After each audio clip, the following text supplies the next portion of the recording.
How to create AI images with Domo AI. First, open Chrome on your phone and search for Domo AI. Open the official Domo AI website and sign into your account. Next, find the text-to-image or AI image tool. Now, enter a prompt describing the image you want to create. For example, type a futuristic city at sunset, cinematic lighting, highly detailed, realistic photography.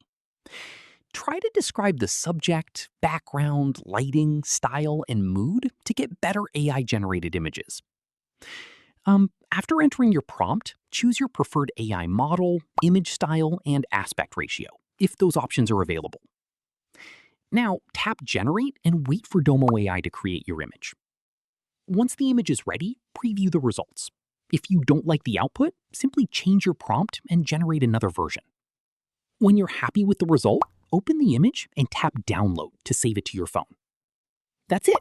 You've successfully created an AI image with Domo AI. If this tutorial helped, like this video and subscribe for more AI tools, Android tutorials, and image generation guides.